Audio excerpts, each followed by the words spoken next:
Exit poll के जो आंकड़े आए हैं उससे कोई खुश है तो कोई नाराज है, कोई इसको तमाशा बता रहा है तो कोई कह रहा है कि ये अनुमान से कम है, हम तो ज़्यादा वोटों से जीतने वाले हैं, हमको तो ज़्यादा सीट आने वाली है। मतलब खुश कोई नहीं है, सबको नाराज़गी है। लेकिन भीतर ही भीतर लड्डू फूट रहा है कि एग्जिट पोल एनडीए को झारखंड में और महाराष्ट्र में जिताता हुआ दिखा रहा है। ज़्यादातर एग्जिट पोल, उपचुनाव का भी यही हाल है, कोई जीत रहा है, कोई हार रहा है, कोई खुश है तो कोई नाराज है। तो आज हम बिहार के एग्जिट पोल की चर्चा करेंगे।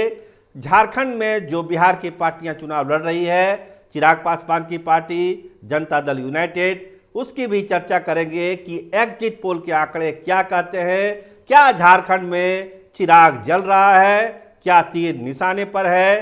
तो जो ज़्यादातर जो एग्जिट पोल आया है वो यही कह रहा है कि एक सीट जीतने का अनुमान है चिराग पासवान की पार्टी का। एक ही सीट पर पार्टी चुनाव लड़ी, यानी कि 100% स्ट्राइक रेट चिराग पासवान की पार्टी का हो सकता है झारखंड में। और 2 सीटें जनता दल यूनाइटेड लड़ी, एक सीट जीतने का अनुमान ज़्यादातर एग्जिट पोल दिखा रहा है। मतलब एक सीट चिराग पासवान की पार्टी और एक सीट जनता दल यूनाइटेड झारखंड के चुनाव में जीत हासिल कर सकती है। इस तरह का एक अनुमान एग्जिट पोल में लगाया गया है। ओवरऑल तो आप देख ही रहे हैं कि झारखंड में एनडीए की सरकार बनती दिखाई दे रही है, महाराष्ट्र में भी एनडीए की सरकार बनती हुई दिख रही है। कुछ लोग कह रहे हैं कि ये जो आंकड़े हैं ये फेल होंगे पिछले बार की तरह। जिस तरह से हरियाणा में फेल हुआ, जिस तरह से अमेरिका में फेल हुआ, वहाँ क्या कहा गया कि कमला हैरिस और ट्रंप के बीच कांटे का मुकाबला है, लेकिन ट्रंप आसानी से एक अपार बहुमत से जीत गए।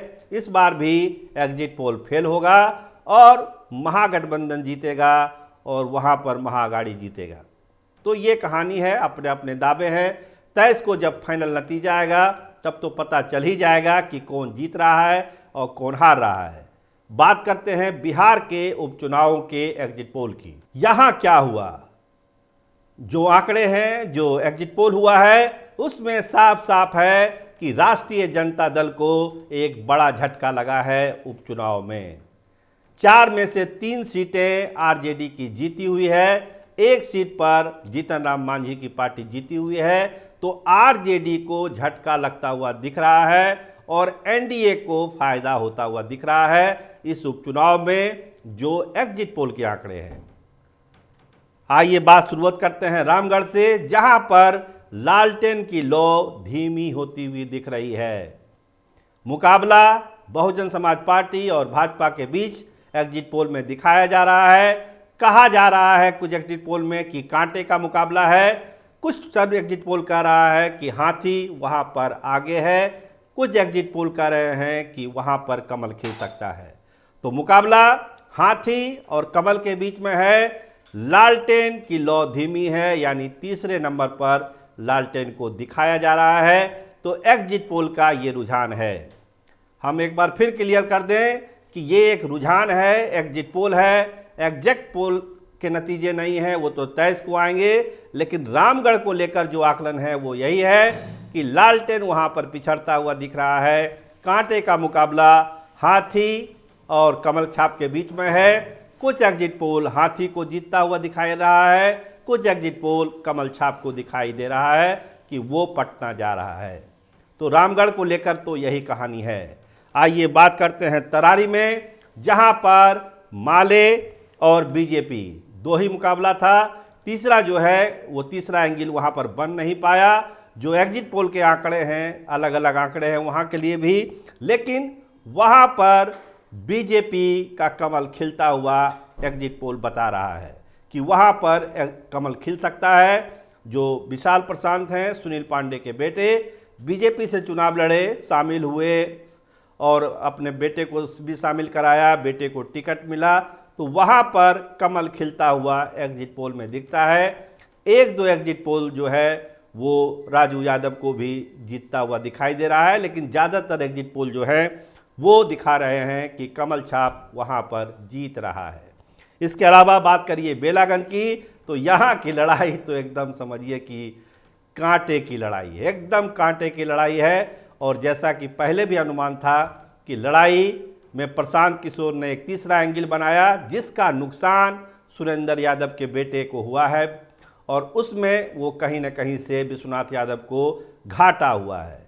ज़्यादातर जो एग्जिट पोल के आंकड़े हैं वो यही बता रहे हैं कि मनोरमा देवी को इसका फ़ायदा हुआ, मतलब 2 के लड़ाई में तीसरे को फ़ायदा हुआ और तीर वहाँ पर निशाने पर लगता हुआ दिख रहा है। मनोरमा देवी वहाँ से चुनाव जीत सकती है, ये एग्जिट पोल के आंकड़े हैं। लेकिन बहुत ही कांटे की लड़ाई, बहुत ही कम मार्जिन से हार जीत हो सकता है।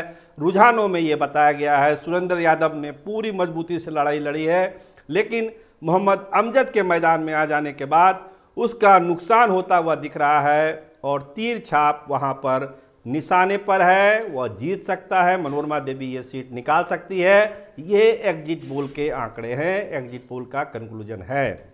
इमामगंज में आरजेडी को थोड़ी उम्मीद है, ज़्यादातर जो एग्जिट पोल है वो आरजेडी के पक्ष में है, आरजेडी वहाँ से चुनाव जीत सकती है।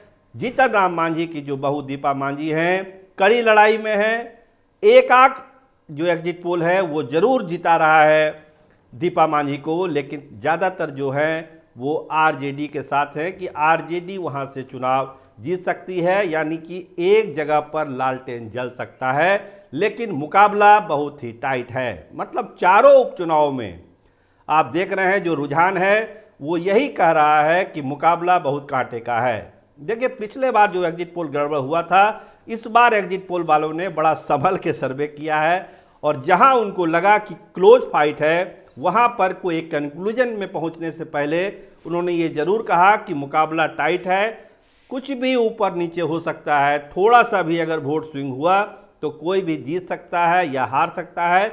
लेकिन 2 बड़े खिलाड़ी जो आमने सामने हैं उसका रुझान साफ साफ एग्जिट पोल में दिख रहा है कि एग्जिट पोल यही कह रहा है कि कौन जीत रहा है, किसके पक्ष में रुझान है। तो अगर एग्जिट पोल के आंकड़े सही हुए तो आरजेडी को एक तगड़ा झटका लगेगा, क्योंकि 3 सीटें आरजेडी की जीती हुई थी और उन 3 सीटों पर अगर वो चुनाव हार जाती है या एक आध सीट जीतती भी है तो भी ये उत्साहवर्धक आरजेडी के लिए नहीं माना जाएगा। बीजेपी के लिए एक अच्छी खबर आ सकती है रामगढ़ से और तरारी से, और बेलागंज में नीतीश कुमार की इज्जत लगता है कि बचती हुई दिख रही है। आप देखते रहिए कैपिटल टीवी बिहार। आपका बहुत धन्यवाद, आपका बहुत बहुत शुक्रिया।